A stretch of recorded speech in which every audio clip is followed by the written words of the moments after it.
Hi friends, இப்போ நம்ம மகாநதி பார்க்க போகிறோம். மகாநதியில் நம்ம குமரன் இருக்காரு. குண்டத்திலே குமரனுக்கு கொண்டாட்டம் அப்படிங்கிற கதையை நாள் பூரா செம்ம ஹாப்பியாக இருக்காரு. அவரோட சீரியல் வந்ததுனால அவர் வேற லெவல் ஹாப்பியாக இருக்காரு. என்ஜாய் பண்ணிக்கோங்க அப்படிங்கிற மாதிரி இருக்குது.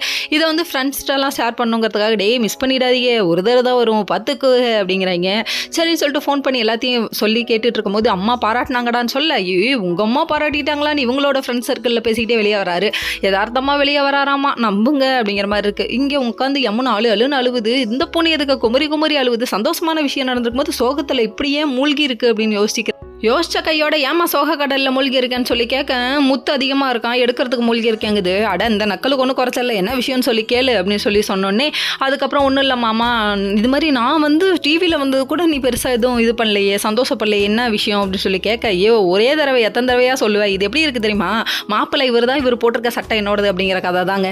கடைசியில் பார்த்தா எப்படியோ சமாதானம் பண்ணாரு, கேட்டு பார்த்தாரு, ஒன்றும் சொல்லுங்க. அதுக்கப்புறம் காவேரி கிட்ட விஷயத்த சொல்ல, காவேரி வந்து என்னாச்சுடின்னு சொல்லி கேட்குறாங்க. நாளைக்கு எக்ஸாம் எழுத போகணும்ல, ஏன் இப்படி இருக்குன்னு சொல்லி கேட்க, நான் எக்ஸாம் எழுத போக மாட்டேன் அப்படின்னு சொல்லிட்டாங்க.